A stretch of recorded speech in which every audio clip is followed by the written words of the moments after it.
Une salle de bain un peu fraîche dans une banlieue de Chicago, juste avant 6 heures du matin.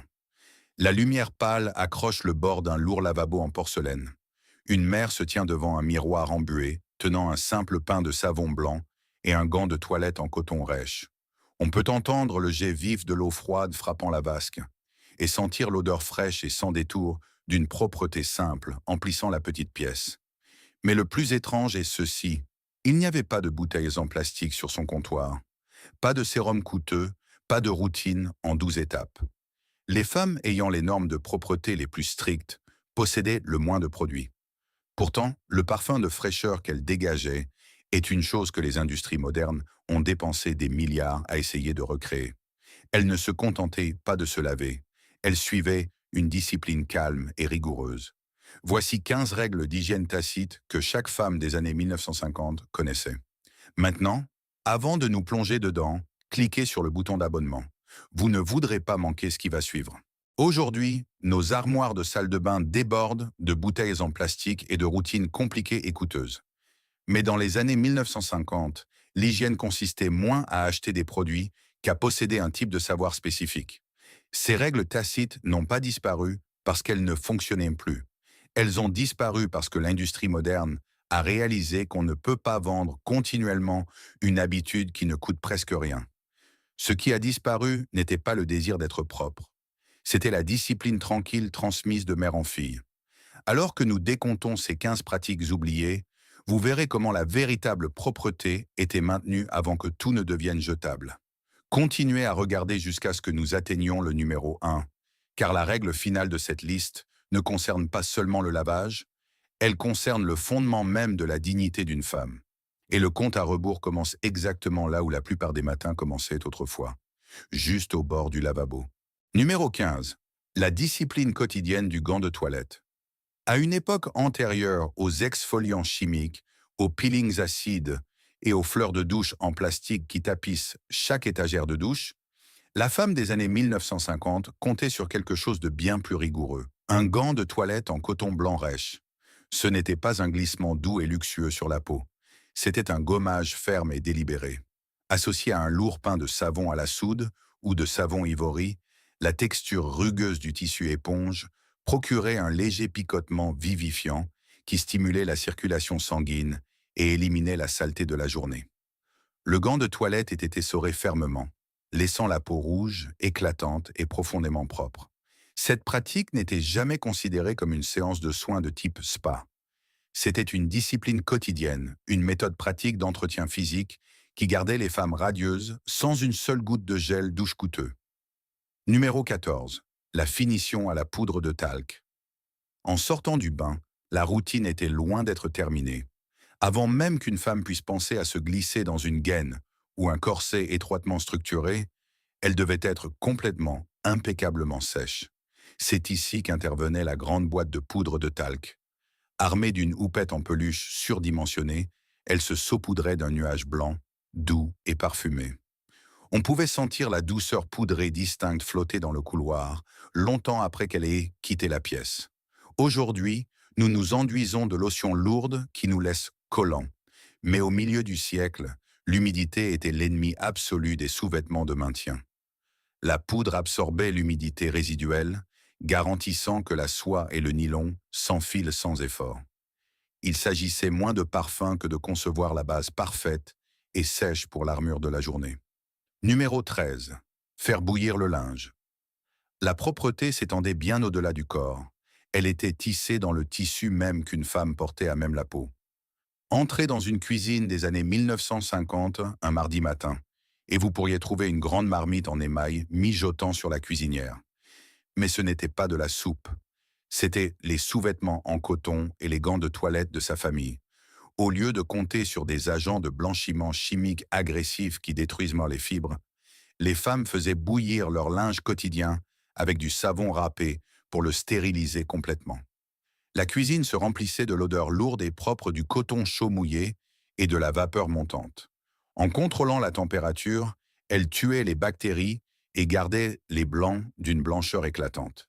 La cuisine n'était pas seulement un endroit pour cuisiner, c'était un laboratoire domestique où l'hygiène était farouchement protégée. Numéro 12. La routine dentaire au bicarbonate de soude. Bien avant que les rayons des pharmacies ne proposent 50 saveurs différentes de gel dentifrice mentholé et coloré, de nombreuses femmes faisaient confiance à quelque chose de beaucoup plus simple, rangé dans leur garde-manger. Un petit plat en verre de bicarbonate de soude, parfois mélangé à une pincée de sel, servait de soin dentaire ultime. Tremper une brosse à dents humide au poil rigide dans la poudre blanche granuleuse produisait un goût salé et légèrement amer que les consommateurs modernes pourraient trouver choquant. Mais le résultat était indéniable. L'abrasif doux polissait les taches de café noir et de thé, neutralisant les acides et laissant la bouche avec une sensation de propreté pure et fondamentale. Elle n'avait pas besoin d'édulcorants artificiels pour masquer une mauvaise hygiène. Elle comptait sur une chimie de base peu coûteuse. Et une fois que vous remarquez combien de ces astuces n'impliquaient absolument aucun emballage et ne nécessitaient que des articles du garde-manger, la vérité plus large devient difficile à ignorer. Ces femmes ne dépendaient pas des entreprises pour leur dire comment être propres. Elles possédaient une autonomie qui transformait des objets ordinaires et bon marché en outils puissants de soins personnels. Mais la toilette matinale n'était que la base. Le groupe de règles suivant s'éloignait du lavabo pour entrer dans la chambre, où maintenir cette fraîcheur durement acquise exigeait un ensemble de compétences totalement différents et tacites. Numéro 11. Aérer le lit. Avant l'invention des désodorisants textiles chimiques ou des sprays d'ambiance artificiels, éliminer l'odeur rance du sommeil ne nécessitait rien d'autre que du temps et une fenêtre entr'ouverte. Une femme des années 1950 ne faisait pas son lit immédiatement au réveil.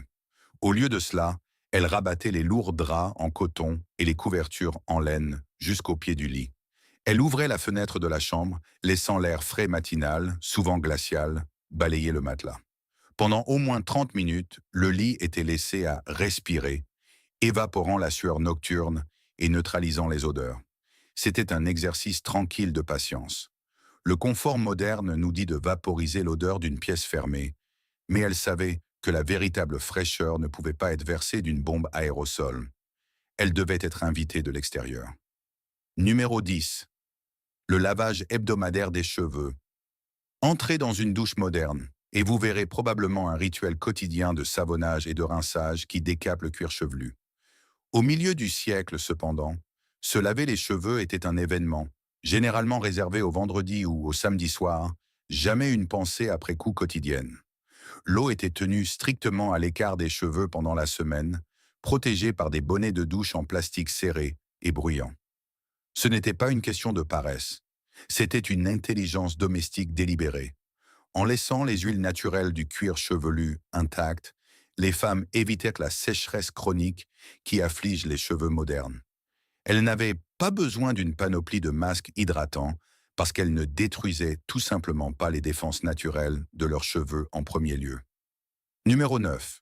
L'habitude des 100 coups de brosse. Parce qu'elles se lavaient les cheveux si rarement, l'entretien quotidien exigeait un type de travail différent. Entrent en scène le miroir de courtoisie, une brosse en poil de sanglier et le son rythmique et répétitif de la règle des 100 coups de brosse. Chaque soir, une femme s'asseyait, détachait ses cheveux et les brossait rigoureusement de la racine jusqu'aux pointes. C'était souvent un rituel tranquille et hérité, une fille assise sur le tapis entre les genoux de sa mère, apprenant le rythme du passage de la brosse. Les poils rigides ramassaient eux les huiles naturelles produites au niveau du cuir chevelu et les répartissaient uniformément sur toute la longueur du cheveu. Ce n'était pas de la vanité, c'était un conditionnement manuel. Elle faisait à la main ce pourquoi nous payons aujourd'hui le prix fort lors d'un traitement en salon. Numéro 8. Le rinçage des cheveux au vinaigre. Quand le jour du lavage arrivait enfin, l'étape ultime provenait rarement d'une bouteille commerciale. Elle venait de la cuisine. Parce que les savons à base de soude laissaient souvent un résidu terne sur les cheveux, les femmes utilisaient un jet dilué de vinaigre blanc ou de cidre de pomme comme rinçage de finition. L'odeur vive et acide choquait brièvement l'air de la salle de bain, coupant les résidus de savon lourd et refermant hermétiquement les cuticules des cheveux. Bien que l'odeur aigre disparaisse dès que les cheveux séchaient, elle laissait derrière elle une brillance aveuglante et réfléchissante qu'aucun sérum à la silicone moderne ne peut véritablement égaler. C'était une pièce parfaite de chimie domestique. À ce stade, le modèle ne concerne plus seulement l'hygiène corporelle. Nous voyons un niveau profond de débrouillardise où l'immobilité et la patience faisaient le plus gros du travail à la place d'une carte de crédit. Mais à mesure que nous nous rapprochons du sommet de notre liste, la routine s'éloigne du miroir de la coiffeuse et ouvre la porte du placard. Les règles suivantes ne concernaient pas seulement la toilette personnelle, elles concernaient la façon dont une femme gérait sa garde-robe et, en fin de compte, la façon dont elle se présentait au monde. Numéro 7. Le protège-dessous de bras, Dress Shields. Avant l'ère de la mode rapide et bon marché qui peut être jeté nonchalamment dans une machine à laver après avoir été porté une seule fois, les vêtements étaient un investissement sérieux. Une femme des années 1950 lavait rarement ses tailleurs en laine ou ses robes de jour structurées. Au lieu de cela, elle comptait sur une pièce d'ingénierie d'hygiène brillante et presque oubliée, le protège-dessous de bras. Ces coussinets en forme de croissant de coton doux, parfois doublés d'une fine couche de caoutchouc, étaient soigneusement épinglés ou cousus directement sous les bras d'un vêtement. Ils absorbaient silencieusement la sueur et les déodorants lourds tout au long de la journée. Le soir, elle détachait simplement les petits boucliers et les lavait dans le lavabo, gardant la robe elle-même totalement impeccable. C'était un acte de respect profond pour ses biens, préservant le tissu et prolongeant la vie du vêtement pendant des années. Ce qui semble petit de l'extérieur porte souvent la logique la plus lourde. Ces femmes comprenaient que la véritable propreté ne consistait pas seulement à frotter le corps. Il s'agissait de la gestion rigoureuse et disciplinée des choses qu'elles possédaient. Numéro 6. Du jus de citron pour les mains et les ongles. Cette débrouillardise inébranlable la suivait directement dans la cuisine. Après avoir haché des oignons ou manipulé de l'ail piquant pour le rôti du soir, une ménagère du milieu du siècle ne cherchait pas une crème pour les mains coûteuses et parfumée artificiellement pour masquer l'odeur. Elle utilisait la moitié restante d'un citron pressé. Frotter la pulpe acide et lumineuse directement sur le bout de ses doigts et ses cuticules non seulement neutralisait les odeurs alimentaires tenaces, mais blanchissait aussi naturellement ses ongles. L'acide citrique éliminait les taches jaunes ternes, laissant ses mains parfaitement soignées et sentant une propreté vive. C'était une transition sans couture de cuisinière, active à hôtesse raffinée, réalisée directement au lavabo avec un déchet de cuisine qui autrement aurait été jeté. Numéro 5. La rotation des sous-vêtements. Même les articles entièrement cachés à la vue exigeaient une attention stricte et méthodique. Une femme convenable des années 1950 connaissait la règle tacite de la rotation des sous-vêtements. Les gaines lourdes et hautement structurées et les soutiens-gorge au but de l'époque étaient tissés d'élastiques épais, de nylon et de fil de fer. Ils n'étaient jamais, sous aucun prétexte, portés 2 jours de suite. Après une longue journée, le vêtement était délicatement posé sur le dossier d'une chaise ou sur un séchoir en bois pour laisser les fibres s'aérer, se reposer et reprendre naturellement leur forme d'origine. Ce n'était pas simplement un conseil de lessive, c'était une norme de vie tranquille. Elle savait que si elle prenait soin des fondations du vêtement, celui-ci la soutiendrait correctement la prochaine fois qu'elle le porterait. Numéro 4. L'aspersion d'eau froide. En ce qui concernait son propre visage, l'outil le plus puissant pour maintenir un teint ferme et jeune était absolument gratuit. Bien avant que les rouleaux de glace et la cryothérapie de haute technologie ne deviennent des traitements de salon coûteux et à la mode, nos grands-mères comptaient sur la simplicité brutale et choquante de l'aspersion d'eau froide. Chaque matin, et à nouveau avant de se coucher, elle se penchait sur le lavabo en porcelaine et s'éclaboussait le visage d'eau glacée 15, parfois 20 fois de suite. La température intense réveillait la peau en sursaut, resserrant les pores, réduisant les poches matinales et forçant le sang à remonter à la surface, créant un éclat naturel et vibrant. Cela ne nécessitait aucun emballage, juste une grande inspiration et une tolérance tonifiante au froid. Plus nous nous rapprochons du numéro 1, moins cette liste concerne l'élimination de la saleté ou la préservation des tissus. Ces dernières règles ne sont plus seulement des habitudes. C'étaient des normes tranquilles, répétées jour après jour, jusqu'à ce qu'elles deviennent le fondement même de son caractère. Numéro 3. Boucles à épingles et respiration du cuir chevelu. Chaque soir, avant que les lumières de la chambre ne s'éteignent, un clic métallique distinct et doux résonnait dans les foyers de toute l'Amérique. Les femmes ne comptaient pas sur des fers brûlants qui grillaient la tige du cheveu pour le plaisir d'une ondulation temporaire. Elles utilisaient la méthode lente et délibérée des boucles à épingles, pin curl. Mèche par petites mèches, les cheveux humides étaient enroulés à plat contre le cuir chevelu et fixés avec des épingles à cheveux en acier. Dormir avec une tête pleine de pinces métalliques exigeait un type spécifique d'endurance stoïque, un léger pincement contre l'oreiller que les femmes acceptaient simplement comme faisant partie de la routine. Mais ce rituel nocturne avait un double but. Il permettait au cuir chevelu de respirer et aux cheveux de prendre forme naturellement pendant la nuit, sans les dommages dévastateurs de la chaleur. Le coiffage moderne repose sur la gratification instantanée et des outils dommageables, exigeant une réparation chimique constante. La femme du milieu du siècle utilisait simplement le temps, laissant les heures calmes du sommeil faire le plus gros du travail. Numéro 2. Du parfum sur les points de pulsation uniquement. En matière de parfum, la femme des années 1950 comprenait l'immense pouvoir de la retenue. Aujourd'hui, le parfum est souvent vaporisé en nuages lourds et accablants qui annoncent une personne avant même qu'elle n'entre dans une pièce, persistant agressivement longtemps après son départ. Mais à l'époque, le parfum était méticuleusement appliqué, jamais vaporisé. En utilisant le bouchon en verre d'un petit flacon en cristal lourd, elle déposait une seule goutte sur ses points de pulsation, l'intérieur des poignets, la base de la gorge et le creux délicat juste derrière l'oreille. La chaleur naturelle du sang diffusait le parfum lentement. C'était une règle d'élégance absolue. Le parfum devait être un murmure, une invitation à s'approcher, jamais une invasion de l'espace d'autrui. C'était l'hygiène de la présence. Et maintenant, nous atteignons la règle finale, celle qui explique toutes les autres. Le numéro 1 est la raison pour laquelle ces habitudes semblent encore profondément personnelles des décennies plus tard. La règle finale n'a jamais concerné un produit ou une routine. Elle concernait ce qui se passait dans l'esprit d'une femme. Numéro 1. La propreté de l'invisible. Si vous vous teniez dans un couloir silencieux et regardiez votre mère ou votre grand-mère travailler sous la lueur chaude d'une lumière de cuisine, debout près de la planche à repasser ou du lavabo en porcelaine, vous remarqueriez quelque chose de profond. Elle passait tout autant de temps à frotter, faire bouillir et repasser les vêtements que personne d'autre ne verrait jamais. Elle frottait méticuleusement le col intérieur d'un chemisier. Elle repassait l'ourlet de dentelle d'une combinaison en coton destinée à être entièrement cachée sous une lourde jupe en laine. Elle cirait ses chaussures si soigneusement que même le cuir juste au-dessus du talon était impeccable. Pourquoi? Pourquoi dépenser autant d'énergie pour l'invisible?